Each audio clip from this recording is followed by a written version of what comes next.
예, 좋은 하루입니다. 찬양으로 아침 예배 시작합니다.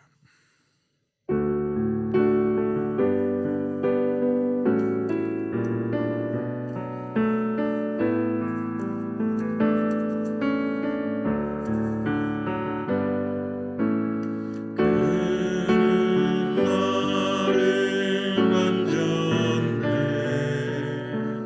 내 영혼을 나는 그를 느꼈네 그 숨결을 그는 나를 버리지 아니하고 나는 그를 떠나지 아니하리 그의 사랑이 있으면 나 외롭지 않아 그의 사랑 안에서 나 두렵지 않네 그는 나를 만졌네 내 영혼을 나는 그를 느꼈네 그 숨결을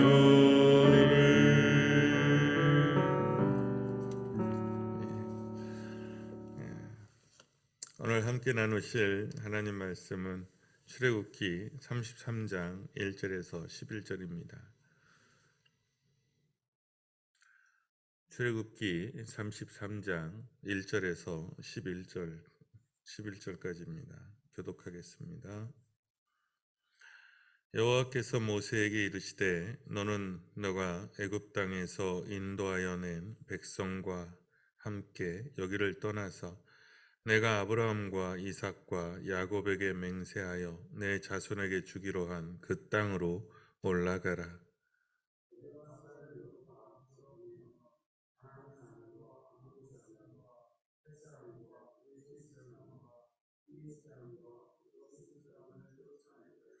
너희를 젖과 꿀이 흐르는 땅에 이르게 하려니와 나는 너희와 함께 올라가지 아니하리니 너희는 목이 곧은 백성인즉 내가 길에서 너희를 진멸할까 염려함이니라 하시니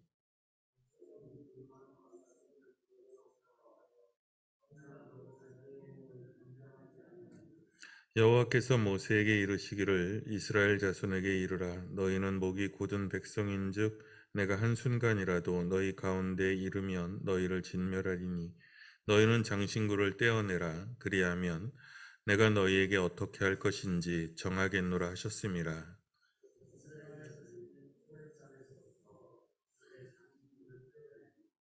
모세가 항상 장막을 취하여 진 밖에 쳐서 진과 멀리 떠나게 하고 회막이라 이름하니 여호와를 앙모하는 자는 다 진 바깥 회막으로 나아가며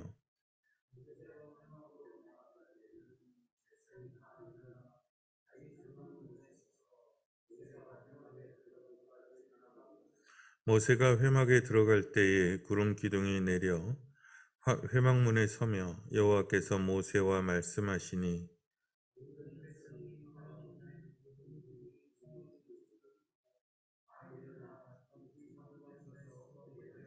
다 함께 사람이 자기의 친구와 이야기함 같이 여호와께서는 모세와 대면하여 말씀하시며 모세는 진으로 돌아오나 눈의 아들 젊은 수종자 여호수아는 회막을 떠나지 아니하니라. 아멘. 예. 금송아지 사건은 하나님의 마음을 무지하게 상한 것으로 보이죠. 목이 곧은 백성이라는 표현을 반복해서 하시고요. 이스라엘과 함께 가지 않겠다고도 하십니다. 어떤 잘못들은 웬만한 사고로는 해결이 되지 않을 수 있습니다. 가볍게 사과하고 그리고 가볍게 받고 가볍게 잊을 수 있는 일들이 있고, 어떤 일들은 아무리 용서를 구해도 쉬이 용서가 되지 않는 일들도 있습니다. 이런 금송아지 사건이 그런 사건에 해당하죠. 우리는 좀 이상한 사고방식을 가지고 있어요. 그런 측면에서 내가 사과를 하면 상대는 무조건 사과를 받아야 된다고 생각을 해요. 그러니까 내가 사과를 하더라도 상대가 사과를 받지 않을 권리가 있어요. 그러니까 내가 용서를 구해도 용서받을 수 없을 수도 있죠. 내가 아무리 하나님이 아닌데 상대가 내가 아무리 용서를 구하고 잘못을 했다고 인정하고 사과한다 하더라도 그거를 상대가 무조건 받아야 되는 이유는 없는 거예요. 근데 우리는 거꾸로 생각하죠. 사과하면 무조건 받아야 하고 용서해줘야 한다는 일방적인 마음들이 있어요. 그래서 대충 사과하고는 상대가 사과를 안 받으면 왜 내가 무릎이라도 꿇으리 뭐 이러면서 오히려 더 큰 소리 치는 경우들이 있죠. 용서라는 건 일종의 마음의 문제죠. 우리에게는 신앙의 문제기는 한데 이게 마음의 문제거든요. 근데 신앙하고 마음이 따로 놀 수가 있으니까요. 마음이 참 내 마음이긴 한데 이게 내 거기는 하지만 나조차도 종잡을 수 없기도 하잖아요. 그러니 신앙적으로는 그래 내가 용서해야지 하는 생각이 있는 것하고 또 실제로 내 용서하겠다 말을 하는 거하고 내 마음하고는 따로 놀 수 있는 여지가 충분 있습니다. 그래서 공동체 내부에서는 마음이 풀릴 때까지는 기다려주는 지혜가 필요합니다. 그러니까 용서를 강요하는 게 아니라 그 마음이 풀어질 때까지 기다리는 지혜가 필요하죠. 그러니까 마음이 풀어져야 이게 용서도 되고 뭐도 되고 이게 하는 건데 마음이 안 풀리는 수가 있어요. 그런데 우리는 너무 급해서요. 이게 용서도 후다닥 빨리 받고 그냥 후다닥 그걸 해치우고 싶어 하죠. 이게 갭이 있죠. 가해자는 되게 쉽게 잊을 수 있는데 피해자는 이게 쉽게 잊어지지 않습니다. 이건 우리 어머니가 잘못 가르친 것 같아요. 그러니까 아, 두들겨 맞고 오면 저는 산동네 이제 달동네에 사니까요. 그리고 위에 형들이 없어요. 그러니까 제가 제일 위고 근데 동네에는 이제 동네 형들이 이제 되게 많잖아요. 그러니까 뭐 동기 간의 갈등이든 또는 아래하고 갈등이든 꼭 그 형, 언니, 누나, 오빠가 나서서 하니까 나는 늘 좀 억울한 일들이 많이 있었어요. 이제 두들겨 맞고 오면 어머니가 늘 그래요. 이렇게 맞고 자는 놈은 펴고 자고 때린 놈은 굽고 잔다는 거예요. 근데 아직도 안 풀려요. 어렸을 때 맞았는데 저는 그게 아직도 안 풀려요. 너무 억울해요. 그러니까 피해자가 굽고 자지 가해자가 굽고 자진 않아요. 그러니까 나쁜 일이라는 것을 했다고 생각하지 않거든요. 대부분 가해자들은 그게 나쁜 일이라는 거를 잘 몰라요. 그러니까 피해자의 신기한 거는 사람이라는 게 이중 구조에 놓여져 있잖아요. 희생자이면서 또 가해자이기도 하죠. 가해자이면서도 희생자인 경우가 사람들이 참 많아요. 근데 신기한 건 자기가 가해한 거에 대해서는 되게 쉽게 용서를 해요. 그리고 자기가 피해받은 거는 되게 오래 가겠죠. 그러니까 저도 그 누군가에게 가해를 했지 않았겠어요. 그러면 그게 기억나냐? 그러면 잘 모르죠. 뭐 기억도 안 나요. 마음은 우리의 성격이나 생각의 속도와는 굉장히 다릅니다. 그리고 무엇보다도 마음의 회복의 속도가 상당히 느립니다. 생각은 빠른데 마음은 느려요. 그러니까 이 하나님의 마음도 이제 그렇다고 봐야 되죠.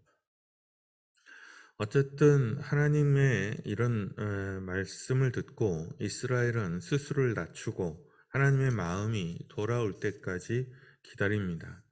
하나님은 그들에게 단장품을 제하라고 명하시죠. 장식품을 제하라고. 그러니까 이렇게 생각해 보면 하나님이 되게 열받았어요. 그래가지고 이스라엘 백성들이 뭐 알아서 겸비하고 막 이런 게 아니라 하나님께서 열받아가지고 하신 말씀이에요. 야, 내가 너희들 길 중간에 너희들 보면 다 죽일지도 몰라.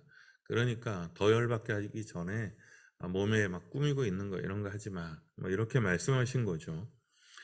그러니까 회개나 겸비함이나 기다림이나 이런 것까지도 하나님께서 가르친 셈이 되는 겁니다.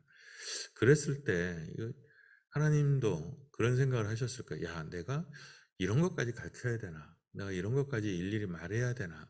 뭐 이런 마음이 있었을 수 있어요. 그랬을 것 같아요.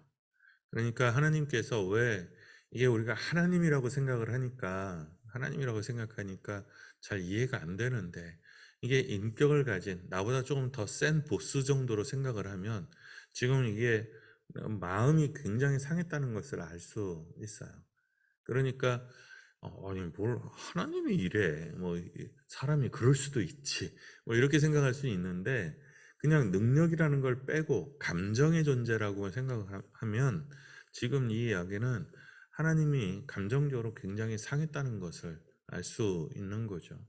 그러니까 아, 선택하고 그다음에 수많은 것을 보여주고 그리고 수많은 것을 베풀어 줬는데 시간이 많이 지난 것도 아니에요. 단 40일 만에 아, 딴 생각을 하죠. 그러니까 마음을 바꾼 거잖아요. 야, 이 정도로 신의가 없나? 이 정도로 믿음이 없나? 내가 이렇게까지 했는데 이 정도밖에 안 되나 하는 생각이 들었다고 할 수 있겠죠. 어쨌든 이스라엘은 말씀대로 몸을 꾸미는 거, 단장품을 다 제하고 하나님의 처분을 기다립니다. 모세는 장막 하나를 선택해서 진 밖에 세우고, 그러니까 지금 하나님이 열받았어요. 꼴 보기가 싫은 거죠. 그래서 진 가운데 계시지 않고 진 밖에 계시다라고 할 수 있는 거예요. 그러니까 하나님이 이스라엘을 보고 싶어 하지 않아요. 그러니까 진이 아니라 진 바깥에 텐트를 하나 세우고 그것을 회막이라고 부르고 거기 가서 하나님을 만나는 거죠. 하나님을 사모하는 사람들은 아마 거기까지 따라온 것 같아요. 그래서 모세가 회막에 들어갈 때까지 들어가도 그 바깥에서 서서 기다렸던 것 같습니다. 모세가 회막으로 갈 때는 모든 이스라엘 백성이 일어나서 그러니까 이렇게 생각하면 돼요. 모세가 출근할 때 모든 백성들이 다 일어나서 배웅하고 또 모세가 퇴근할 때 또 다 일어나서 맞이하고 또 그 회막에 구름 기둥이 서면 그 장막문에서 경배하고 뭐 그랬다는 거죠. 회중은 어쨌든 진심으로 경건하게 하나님의 처분을 기다렸고요. 지도자는 자신의 죄는 아니잖아요. 자신의 죄는 아니지만 마치 자기가 죄를 지은 사람처럼 회중의 죄를 등에 업고 하나님께 나아가 회중들을 위해서 기도합니다. 이게 공동체죠. 그러니까 뭐 이게 지도자가 됐든 지도자가 아니든 간에 피뢰침의 역할을 하는 사람들이 꼭 필요합니다. 그러니까 이게 잘못됐고 저게 잘못됐고 뭐 이거 지적하는 거는 나 아니더라도 허다하게 많아요. 나 아니더라도 허다하게 많습니다. 문제는 그게 내 잘못이다. 내 죄라고 덮어쓰고 그리고 그 문제를 해결하고자 하는 공동체여야 공동체가 성장해 갑니다. 근데 이제 안 되는 공동체는 계속 이제 과거에 붙잡혀 있다고 하거든요. 과거에 붙잡혀 있어서 계속 비난을 합니다. 과거의 사람들을 계속 비난하고 과거에 했던 일들을 계속 비난하죠. 근데 사람이라는 게 희한해서 비난을 받으면 내가 참 잘못했구나. 그래서 내가 잘해야지. 이러는 존재들이 아니에요. 비난받으면 복수를 합니다. 복수를 해요. 내가 비난을 받으면 그러는 너는 이렇게 되게 돼 있고요. 그 다음에 그러는 너는 이라는 범죄에 든 사람이 그럼 잘못을 안 하느냐 똑같이 합니다. 그러니까 결국엔 교회의 문제는 교회의 문제는 진짜 명백하게 객관적으로 잘못된 일이 있는 일이 그다지 많지 않아요. 그러니까 진짜 명백하게 막 도덕적으로 윤리적으로 그렇게 잘못한 일들이 그다지 많지 않습니다. 한번 생각해 보세요. 우리 교회에서 15년, 20년, 뭐 50년 이렇게 오는데 뭘 뭐 장로님이나 옛날 장로님이나 권사님이나 집사님이나 목사님들이 뭘 그렇게 막 도덕적으로 뭐 잘못한 게 있어요? 없어요, 사실. 그다지 없습니다. 그럼 뭐가 문제냐면 평가죠, 평가. 판단이요. 그러니까 내가 보기에 이건 잘못한 거일 뿐이에요. 근데 그 사람 보기에는 또 다른 것들이 있어요. 근데 이게 아주 멍들게 하는 거거든요. 이건 내가 보기에 스피커가 잘못 놓여진 것 같아요. 이건 내가 보기에거든요. 그런데 딴 사람이 내가 스피커를 설치하면 딴 사람들이 뭐라고 그래요? 그 사람도 내가 보기에 이건 잘못됐다고 생각을 해요. 그러니까 그 지점에서 충돌이 나죠. 아, 그 과거에서 못 벗어나면 그래서 누군가가 이거는 내 죄라고 덮어쓰고 이건 우리의 문제라고 이건 너의 문제가 아니라 우리의 문제라고 덮어쓰고 나가지 않으면 과거에서 한 걸음도 못 나갑니다. 잘못했을 때, 죄에 빠졌을 때, 잘못했을 때, 죄에 빠졌을 때 인정하고 받아들이고 용서를 구하는 것이 사실 생각하는 것보다 쉽지 않아요. 보통 사람들은 핑계하고 남 탓하고 심지어는 자신의 죄를 핑계로 오히려 더 자기를 망가뜨리는 경우로 나가는 경우도 많습니다. 아, 근신한다, 근신한다. 학교 다닐 때 가장 낮은 단계의 징계가 근신이죠. 근데 생각해 보면 근신하는 법이라도 제대로 배웠다면 그게 제대로 된 배움이지 않았을까 하는 생각을 하게 됩니다. 믿음 생활에 있어서 우리 현대 한국 교회에서 가장 많이 좀 모자란 영역이 이 영역이 아닐까. 근신한다, 근신한다. 그러니까 이게 이제 교회 개척 초기에는 이게 있었어요. 그러니까 선교 초기에 평양 이제 장대형 교회나 그런 이제 당회록 이런 기록을 보면 당회가 근신을 명해요. 그러면 이제 보통은 수찬정지라고 그러죠. 성찬에 참여를 못 해요. 그러면 뒤에서 예배도 앞에서 못 드려요. 뒤에 앉아서 예배를 드려요.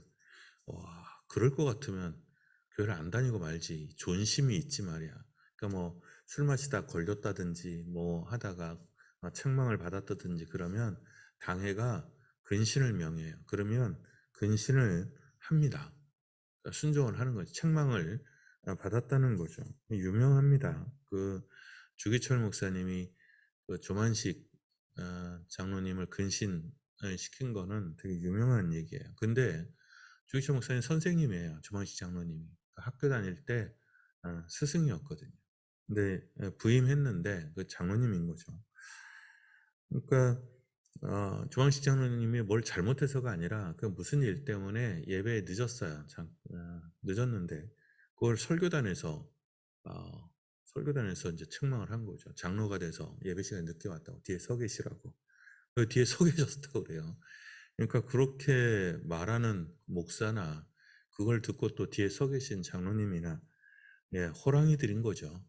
그 광경을 보면 그 다음에 누가 교회 예배에 늦겠어요. 그러니까 뭐 그런 겁니다. 근데 우리는 생각나는 대로 말하고 참지 못하고 기다리지 못하죠. 고개 숙이지 못하고 함부로 생각하고 함부로 판단합니다. 스스로를 괴롭히고 남을 괴롭힙니다. 이게 어리석은 거예요. 그러니까 허물은 들추면 들출수록 아파요. 허물은 들추면 들출수록 아픕니다. 누군가는 그걸 덮어줘야 하고 누군가는 씻어줘야 하고 싸매줘야 하는 거죠. 그러니까 공동체에서 여러분들은 허물을 들추는 사람이 되지 마세요. 그러니까 여러분이 아니라도 이건 사람의 속성이라 허물을 들춰내는 거는 사람의 속성이에요. 그래서 내가 아니더라도 되게 많아요. 그러니 나 아니면 누가 이런 말을 하겠느냐? 당신 아니라도 할 사람 많아요. 그러니 안 해도 돼요. 여러분들은 허물을 덮는 사람이 되세요. 씻어주는 사람이 되고 싸매어주는 사람이 되세요. 하나님 앞에 고요히 생각을 내려놓고 마음을 내려놓고 맡기는 것, 그래서 기다리는 것, 이게 근신이에요. 우리 안에 얼마나 많은 생각들이 떠올라요. 얼마나 많은 판단과 결정과 해결되지 않은 상처들이 밑바닥에서 올라오잖아요. 그것을 하나님 앞에 고요하게, 내 마음을 고요하게, 내 생각을 고요하게 하는 것, 그게 근신입니다. 제가 제일 안 되는 것 중에 하나가 이 생각을 하나님 앞에 내려놓는 거, 이게 잘 안 돼요. 그래서 잠을 잘 못 잡니다. 그러니까 일이 있거나 그러면 베개를 딱 베면 그냥 잠들어야 되는데 그다음부터 막 생각이 일어나기 시작하면 한도 끝도 없어요. 그래서 생각조차도 하나님 앞에 내려놔야 되거든요. 이게 잘 안 됩니다. 저 같은 사람들은 생각이 곧 마음이기도 하죠. 그러니 생각과 마음이 계속해서 어지러이 이럴 수 있습니다. 하나님께 찬양하면서 기도하면서 이 시간 하나님 앞에 우리 생각과 고집과 죄와 상처 그 모든 것을 내려놓는 시간 되기를 바랍니다. 하나님 앞에서 일어나고 하나님 앞에서 서서 기다리고 그리고 하나님의 처분을 기다리는 것, 그게 근신이죠. 그런 면에서 이스라엘은 죄도 참 잘 짓는데 이런 걸 참 잘해요. 회개하는 것도 제법 잘합니다. 그러니까 죄를 잘 지으면 회개라도 잘해야죠. 그런 면에서 이스라엘 백성은 나름 탁월한 백성인 것은 분명한 것 같아요. 찬송가 우리 나 같은 죄인 살리신 찬양하면서 우리 기도하겠습니다.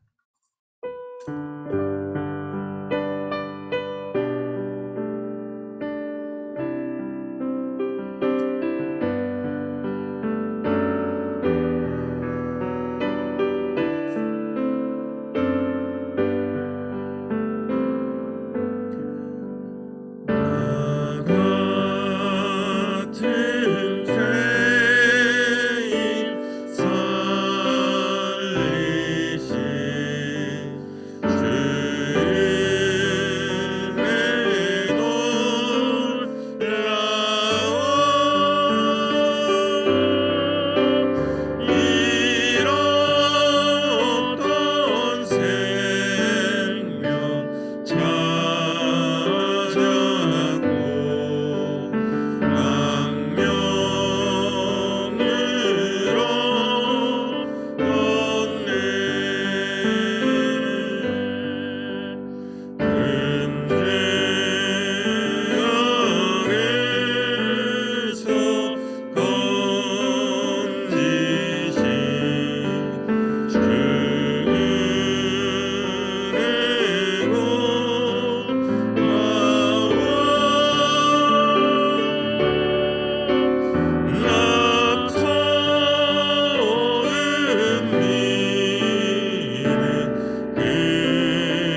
어제 기도한 대로요 우리 안에 정한 영을 창조하시고 정직한 영을 새롭게 하소서.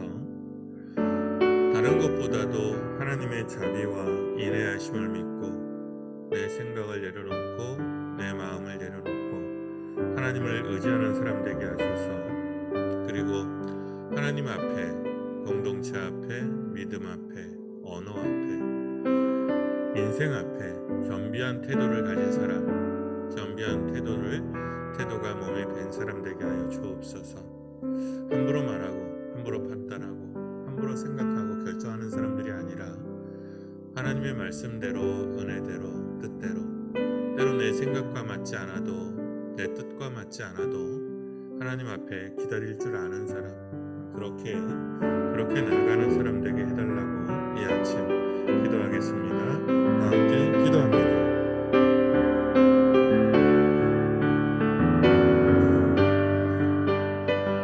하나님, 우리는 모자란 생각을 가지고 모자란 능력을 가지고 있으면서도 끊임없이 판단하고 끊임없이 진실을 매기고 끊임없이 정죄하고 비난합니다. 하나님, 돌아보게 하소서. 하나님 앞에 엎드리는 사람 되게 하시고 하나님 앞에 겸허히 나가는 사람 되게 하여 주옵소서. 우리의 손을 돌아보고 우리의 마음과 걸음을 돌아보아서 우리의 부족함과 연약함을 주님 앞에 내놓는 사람 되기를 원합니다. 주님, 누군가를 비난해서 서는 사람들이 아니라 누군가를 끌어안아서 누군가를 씻어서 서는 사람이 되기를 원합니다. 바라옵건대 하나님의 뜻을 기다리는 사람 되게 하시고 하나님의 마음을 아는 사람 되게 하시고 마음을 풀어줄 줄 아는 사람 되게 하여 주시옵소서. 주님, 정한 영을 창조하소서. 정직한 영을 새롭게 하소서. 하나님의 자비와 인내하심을 믿고 기다리게 하소서. 주님이 기뻐하시는 제사는 언제가 아니라 내 안에 가지고 있는 상한 심령인 것을 주님 앞에 내놓는 상한 심령인 것을 압니다. 그리하여 주님 앞에 이 상한 것을 내려놓사오니 주님, 우리 영혼에, 우리 심령에, 우리 삶에 주의 성을 쌓으소서. 예루살렘 시온성을 내게 쌓으소서. 하여 그때에 주님께 온전한 영광과 예배가 있게 하여 주옵소서. 한 번 더 기도합시다. 아픈 사람들을 위해서 기도하죠. 교회의 아픈 사람들을 위해서 기도하고요. 그리고 교회를 위해서 기도합니다. 우리 한길교회, 우리 한국교회, 이 땅에 세워진 모든 교회가 사명을 감당하는 교회가 되도록 기도합니다. 교회의 사명이 있지 않겠습니까? 선교적인 사명이 있을 것이고 교육적인 사명이 있을 거고 헌신의 사명이 있을 겁니다. 그리고 하나님의 빛을 드러내는, 하나님의 덕을 드러내는 사명 또한 있을 겁니다. 주님의 교회가 복음에 붙잡히고 사명에 붙잡히고 은혜에 붙잡히고 말씀에 붙잡혀서 참되고 참된 교회로 서는 교회가 되게 하시고 사명을 감당하는 교회가 되게 해달라고 우리 교회를 위해서, 아픈 사람들을 위해서 딱 두 가지 기도 제목 놓고 잠시 기도합니다. 하나님 아버지, 우리 교회 사랑하는 주님의 교회를 위하여 기도합니다. 무엇보다도 아픈 사람들을 위하여 기도합니다. 마음이 아픈 사람들이 있고 마음이 아픈 사람들이 있고 상한 심령들이 있습니다. 아버지, 주의 영을 그들에게 베풀어 주소서. 몸이 회복되게 하시고 영을 회복되게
우리의 마음을 드립니다. 기꺼이 주께 주님의 뜻을 따릅니다. 기꺼이 주께 우리 걸음을 주님께 옮깁니다. 주님의 뜻이, 주님의 나라가, 주님의 의가 그 내려놓는 그 자리에서 이루어 주시기를 원합니다. 주님, 한순간이라도 주님의 숨결을, 주님의 얼굴을 담는 사람이게 하시고, 한순간이라도 주님의 마음을 아는 사람, 붙드는 사람, 그 안에 거하는 사람이기를 원합니다. 기꺼이 주님께 나아가고자 하오니 우리 영혼을 인도하시고 붙들어 주시고 함께하여 주옵소서. 그리하여 우리가 주님 안에, 주님이 우리 안에 거하기를 원하고, 그리하여 주님의 뜻과 나라가 이루어져 주께서 원하는 사람들이, 주께서 부르고자 하는 사람들이 주님의 나라를 보며 주님의 영광을 보며 기뻐하는 것을 보기를 소망합니다. 아버지, 우리 영혼에, 우리 삶에 주님의 나라가, 우리 교회에, 흩어져 있는 모든 주의 사랑하는 교회에 주의 참된 나라가 임하여 오시옵기를 소망합니다. 주님의 뜻을 이루시옵소서. 이 뜻을 따라 주님께서 가르쳐 주신 기도로 기도하오니, 하늘에 계신 우리 아버지, 아버지의 이름을 거룩하게 하시며 아버지의 나라가 오게 하시며 아버지의 뜻이 하늘에서와 같이 땅에서도 이루어지게 하소서. 오늘 우리에게 일용할 양식을 주시고 우리가 우리에게 잘못한 사람을 용서하여 준 것 같이 우리 죄를 용서하여 주시고 우리를 시험에 빠지지 않게 하시고 악에서 구하소서. 나라와 권능과 영광이 영원히 아버지의 것입니다.